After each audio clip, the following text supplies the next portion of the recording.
Chinese foreign minister का पाकिस्तान, भारत और अफगानिस्तान का विजिट। आज की इस वीडियो में हम जानने की कोशिश करेंगे कि कौन किसके साथ खड़ा है और किसके फासले किससे दूर हो रहे हैं और कौन किसके कितने करीब आ रहा है, क्योंकि हम देख रहे हैं कि पाकिस्तान अमेरिका के जब से करीब हुआ है, चाइना और इंडिया ने एंगेजमेंट बढ़ा दी है और इस मौके पर चाइनीज फॉरेन मिनिस्टर का इस रीजनल ममालिक का विजिट, पहले भारत फिर अफगानिस्तान और पाकिस्तान, और अफगानिस्तान वाले विजिट में भी पाकिस्तान से एंगेजमेंट की है। आज की इस वीडियो में हम ये रीजनल डायनामिक्स को समझने की कोशिश करेंगे। आइए जानते हैं।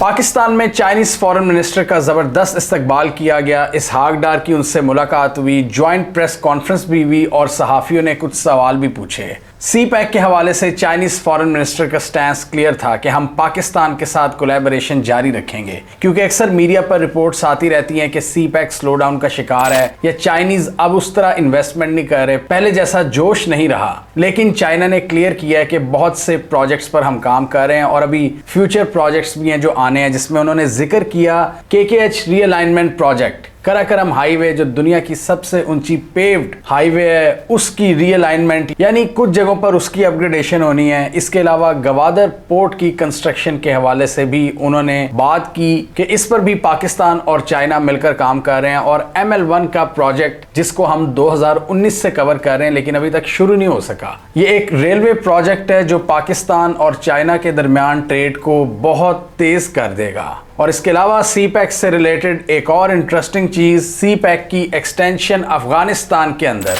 इसके अलावा पाकिस्तान और चाइना के दरमियान बात हुई एनर्जी, ट्रेड, इंफ्रास्ट्रक्चर और डिफेंस रिलेटेड मैटर्स की। और इन सारी डोमेन्स में भी पाकिस्तान और चाइना का एक कंसिस्टेंट कोऑपरेशन बरकरार है। मिलिट्री टू मिलिट्री कोऑपरेशन और डिफेंस टाइज को हमने रिसेंट वीडियोस में बहुत ज्यादा डिस्कस किया है। चाइनीज फॉरेन मिनिस्टर की पाकिस्तान के विजिट की जो हाईलाइट थी वो थी 6 strategic dialogue between China and Pakistan. Pakistan और चाइना चूंकि स्ट्रेटेजिक शराकतदार हैं, लिहाजा हर 1-2 साल बाद ये स्ट्रेटेजिक डायलॉग करते हैं, जिसमें सी पैक, सिक्योरिटी और ट्रेड को इन्हेंस करने की बात होती है।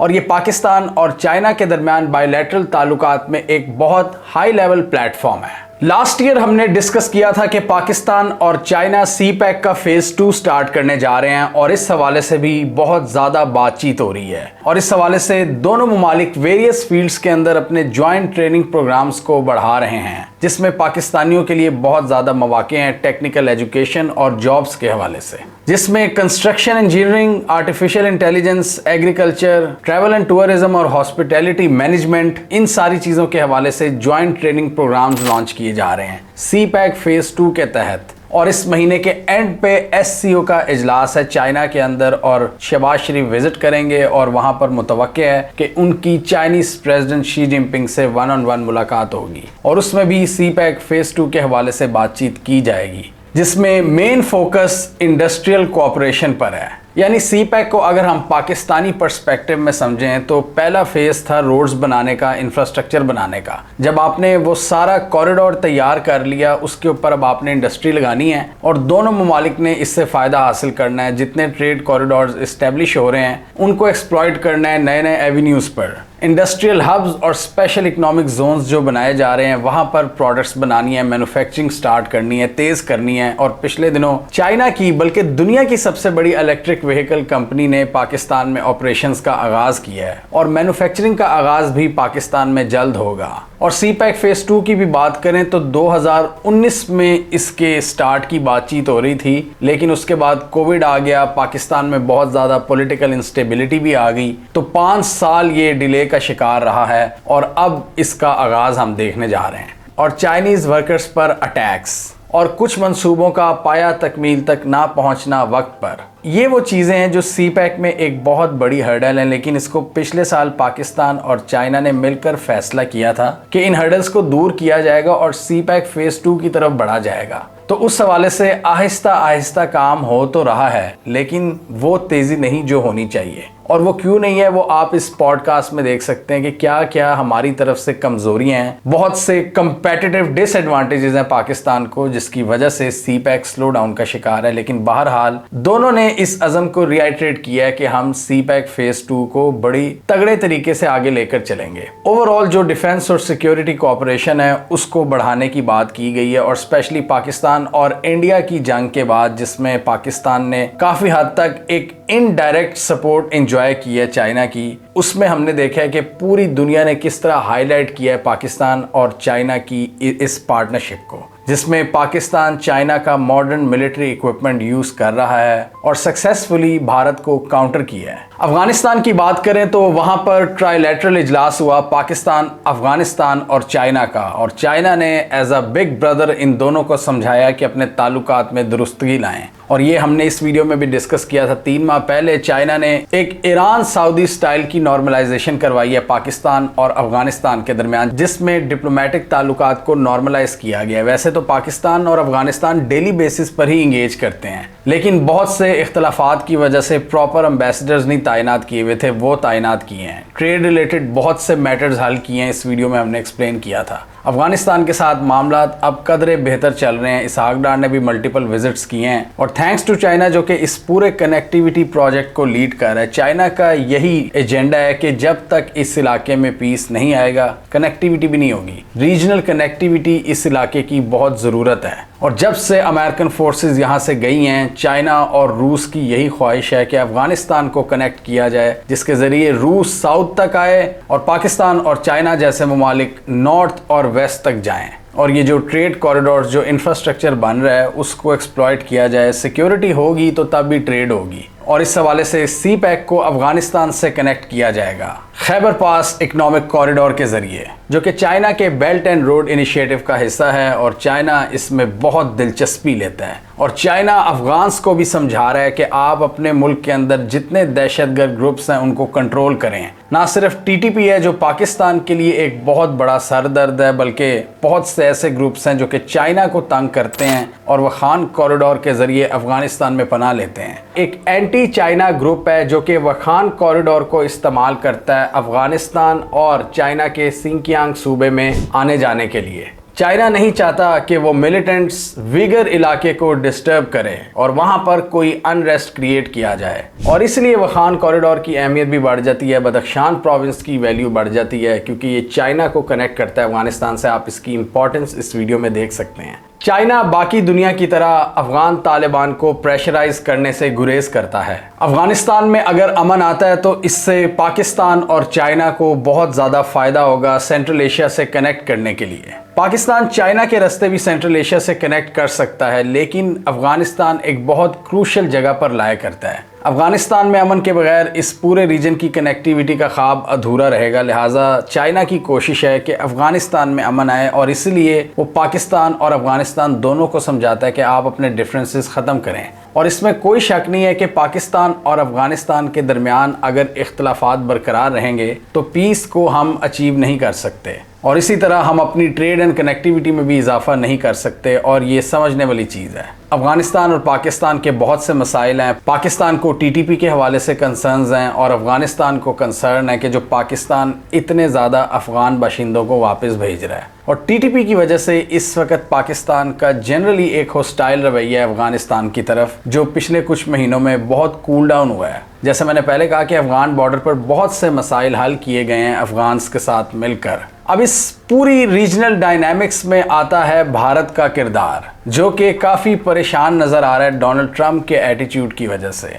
लेकिन उसका फ़ायदा भारत को ये हुआ है कि चाइना के साथ उनके ताल्लुकात में बेहतरी आना शुरू हो गई है। जो एक चपकलिश थी 2020 से, उसमें अब हम बेहतरी देख रहे हैं। और सबसे पहला विजिट चाइना के फॉरेन मिनिस्टर ने इस पूरे दौरे में भारत का ही किया है, और वहाँ पर उन्होंने बहुत से मसाइल हल किए हैं। और यहाँ पर भी ज़्यादा चाइना ने अपने बेनिफिट की चीज़ें ली हैं भारत से। थोड़े दिन पहले हमने देखा था कि चाइना ने भारत को समझाया था कि बॉर्डर इश्यूज अपनी जगह पर रहेंगे, लेकिन हमें अपने लार्जर ताल्लुकात और ट्रेड को ख़राब नहीं करना चाहिए। और चाइना वो बात मनवा कर आया भारत से। यहाँ पर दोनों ने इत्तेफाक किया है कि ट्रेड को जारी रखेंगे, उसको एक बूस्ट दिया जाएगा, टेक्नोलॉजी कोऑपरेशन में इजाफा होगा। ऑलरेडी बहुत सी चाइनीज टेक कंपनीज भारत में ऑपरेट कर रही हैं, उस हवाले से भी कोऑपरेशन को बढ़ाया जाएगा। और उस मौके पर जब अमेरिकी सदर क्या कह रहा है अपनी टेक कंपनीज को कि भारत में आप मैन्युफैक्चरिंग ना करें या भारतीय वर्कर्स को हायर ना करें,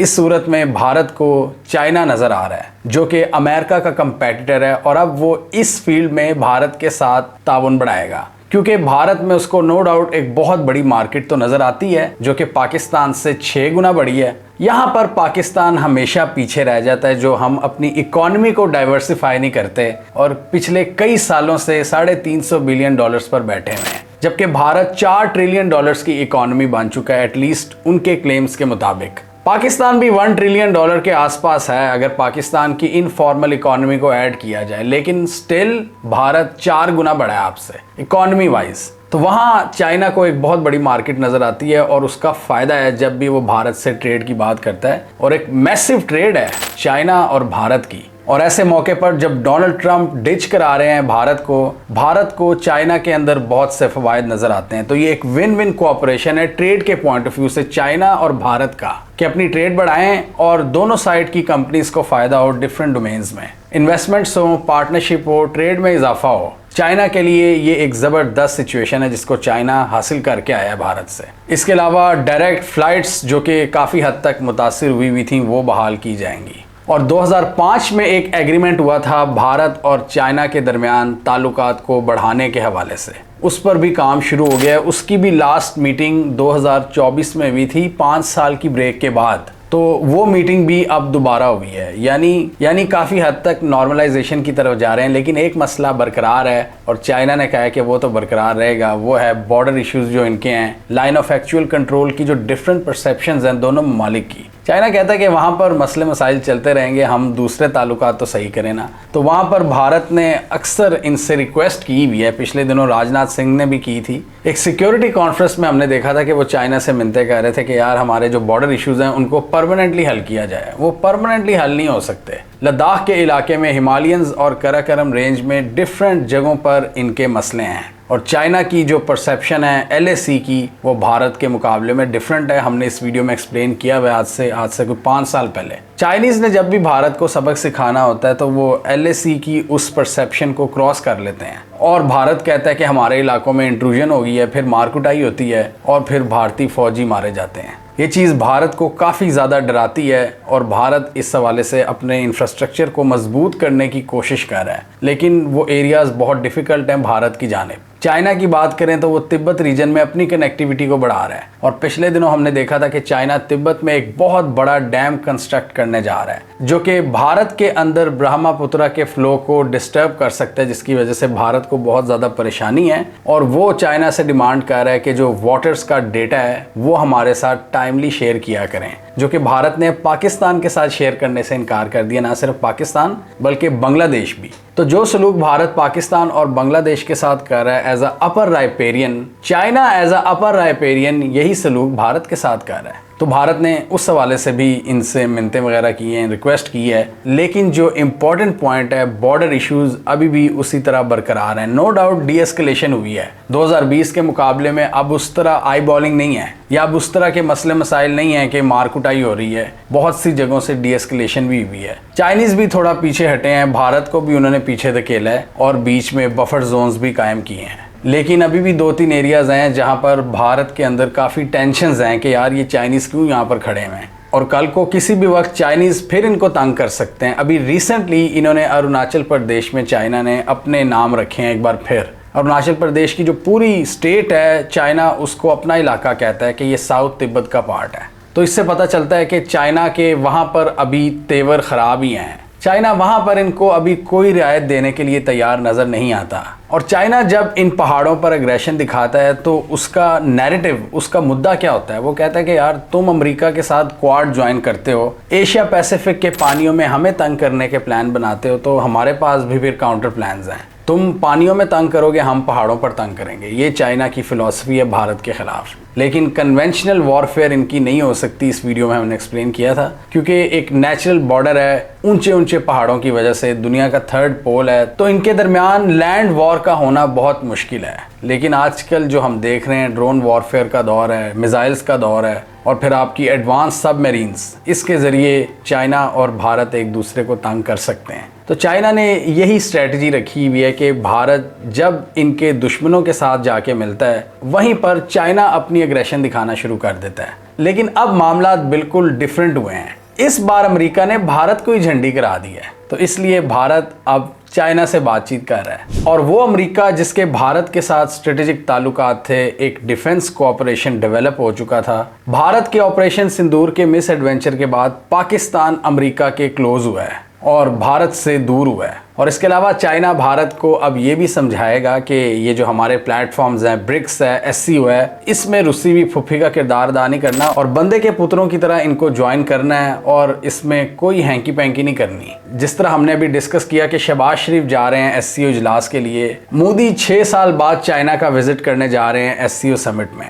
इससे पता चलता है कि ये पिछले 6-7 सालों में जो अलाइनमेंट्स बनी थी वो एक बार फिर कमज़ोर हुई हैं और चीज़ें फिर बाय डिफ़ॉल्ट सेटिंग की तरफ आ रही हैं। यानी पाकिस्तान अमेरिका के करीब हो रहा है और भारत और चाइना एक मजबूत कोऑपरेशन के तहत आगे बढ़ रहे हैं। चाइना के लिए आइडियल सिचुएशन यही होगी कि ये जितने भी एशियाई ममालिक हैं ये आपस में मिल जाएं, चाहे भारत और पाकिस्तान उसमें इकट्ठे ही क्यों ना हो। चाइना चाहता है कि सारा रीजन आपस में कनेक्ट हो जाए। पाकिस्तान, बांग्लादेश, भारत, अफगानिस्तान और ये जो आसपास के छोटे ममालिक हैं। और इस वीडियो में हमने डिस्कस किया था कि किस तरह चाइना अब सार्क को रिप्लेस करने का इरादा रखता है, क्योंकि सार्क को भारत झंडी करा रहा है पिछले 10 सालों से। तो चाइना ने पाकिस्तान और बांग्लादेश से राब्ता किया है कि क्या हम कोई नई ग्रुपिंग बना सकते हैं। पाकिस्तान की भी ये ख्वाहिश थी कि सार्क को भाई रिवाइव होना चाहिए, पाकिस्तान और बांग्लादेश दोनों की ये ख्वाहिश थी। तो जब भारत अपनी मनमानी कर रहा है तो ये तीनों मुल्क एक नए आइडिया के साथ आए थे। वो भी भारत के लिए एक बहुत नाइटमेयर सिचुएशन है कि उनको इग्नोर करके चाइना साउथ एशियन कंट्रीज के साथ आगे बढ़ेगा।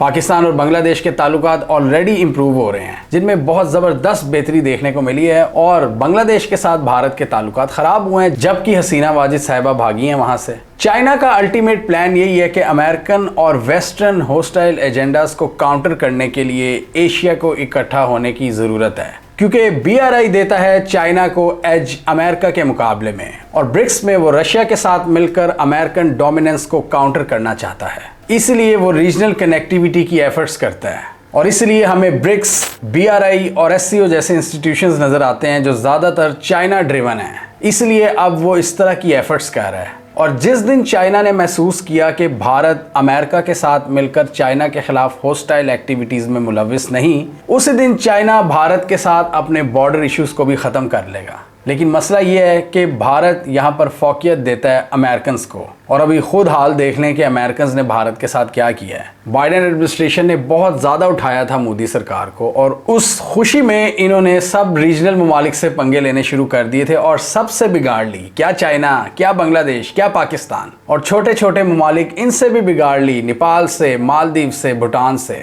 तो अब भारत को शायद याद आया है कि मैं असल में कहाँ पर लाया करता हूँ। मैं कोई अमेरिका का हमसाया नहीं हूँ, मैं एशिया का पार्ट हूँ। मेरे एक तरफ चाइना है और एक तरफ पाकिस्तान है। मैंने इनसे पंगा नहीं लेना बल्कि बातचीत करनी है। लेकिन भारत के अंदर हमें पता है एक पॉलिटिक्स है, हिंदुत्व की पॉलिटिक्स, जो कि मोदी सरकार को प्रैक्टिकल एक्शंस नहीं लेने देती और सिर्फ चेस्ट थंपिंग करवाती है उनसे। अपने लोगों के सामने बड़े बड़े नारे लगाते हैं कि जी हम तो चाइना को भी उड़ा देंगे, पाकिस्तान को भी तुन देंगे। लेकिन मैदान जंग में क्या होता है वो हम सब ने देखा है। बैंड बजा के रख दी इनके सारे प्लान्स की, और अब ये इतना सा मुंह लेके वापस चाइना से बातचीत कर रहे हैं। अमेरिका ने भी इनकी नहीं सुनी। यहाँ पर भारत की फॉरेन पॉलिसी का एक डिजास्टर हमें नजर आया है कि जिस अमेरिका की खातिर पूरे रीजन से बिगाड़ी, उसी अमेरिका ने इनको झंडी करा दी और अब भारत वापस इन सारे रीजनल ममालिक के साथ ताल्लुकात बेहतर करने की कोशिश कर रहा है। बांग्लादेश की ही बात कर लें, सिर्फ इस वजह से इतनी ज़्यादा हॉस्टिलिटी दिखा रहे हैं कि इनकी पपेट अब वहाँ पर मौजूद नहीं रही। बांग्लादेश को ये अपनी मर्जी से कंट्रोल करना चाहते हैं,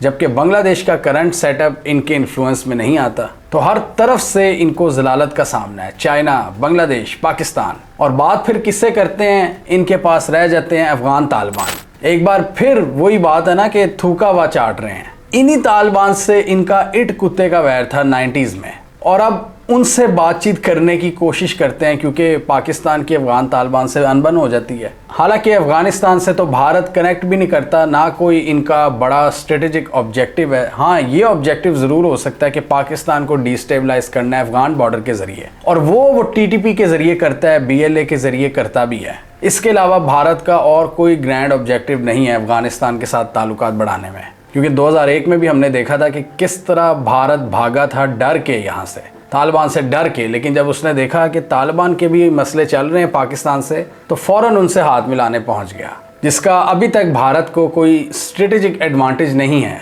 ना ही पाकिस्तान पर हमला करने का कोई स्ट्रेटेजिक एज था भारत को, बल्कि नुकसान हुआ है भारत को। जो स्ट्रेटेजिक स्टेबिलिटी पाकिस्तान ने हासिल की और डेटरेंस कायम की, उससे भारत को मुंह की खानी पड़ी है। जो भारत न्यू नॉर्मल सेट करना चाह रहा था वो नहीं हुआ। उसकी वजह से पूरी दुनिया ने देखा है कि सिक्योरिटी डोमेन में भारत अभी भी बहुत वीक है, जिस तरह आज से 40-50 साल पहले हुआ करता था। मोदी सरकार बड़े बड़े दावे तो ज़रूर करती है, लेकिन अभी भी अंदर से वो फोके हैं। पाकिस्तान के वेस्टर्न बॉर्डर की बात करें तो आजकल हालात अच्छे नहीं हैं, और इस सूरत में हमने अमेरिकन को भी इनवाइट कर लिया है एनर्जी, मिनरल्स और ऑयल के लिए। तो इन सारी डोमेन्स के लिए सिक्योरिटी का होना बहुत ज़रूरी है, और इस हवाले से चाइना की भी यही कोशिश है कि यहाँ पर पीस अचीव किया जाए। चाइना अपने वर्कर्स की सिक्योरिटी को लेकर भी बहुत सीरियस है, और इस हवाले से पाकिस्तान ने भी पिछले कई महीनों में अपनी एफर्ट्स को तेज़ किया है। चाइना का सीधा साधा नैरेटिव यही है कि अगर पीस नहीं तो कोई डेवलपमेंट नहीं हो सकती, और डेवलपमेंट को लेकर चाइना बहुत सीरियस है, पूरे रीजनल डेवलपमेंट को लेकर। और इसलिए ट्राइलैटरल मीटिंग में अफगान्स को भी यही समझाने की कोशिश की है कि दहशतगर्द ग्रुपों की सरपरस्ती अब बंद कर दें,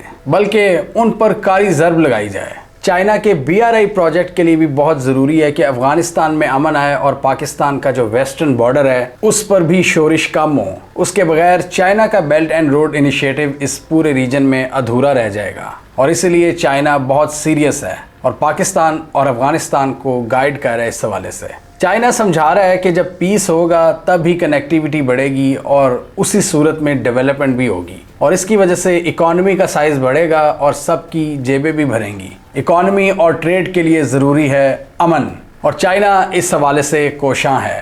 अफ़गानिस्तान इस पूरे खित्ते की ट्रांजिट ट्रेड के लिए बहुत ज़रूरी है। क्या पाकिस्तान और अफ़गानिस्तान मिलकर एक देर पा अमन कायम करने में कामयाब हो जाएंगे? हमें कमेंट सेक्शन में बताइए, आपके ख्याल में चाइना का जो ग्रैंड विजन है इस रीजन के लिए, क्या वो पूरा कर पाएगा? जो हर्डल्स का उसको सामना है, जो फॉरेन हॉस्टाइल इंटेलिजेंस एजेंसीज का सामना है, क्या चाइना उनको काउंटर कर पाएगा और इस इलाके में BRI को सक्सेसफुली एग्जीक्यूट कर पाएगा? या आपके ख्याल में फॉरेन हॉस्टाइल इंटेलिजेंस एजेंसीज जो कि एंटी चाइना एक्टिविटीज़ में मुलविस हैं वो जीत जाएंगी? और आपके ख्याल में भारत और चाइना के दरमियान ताल्लुकात कब तक पॉजिटिव सिम्त में आगे बढ़ेंगे?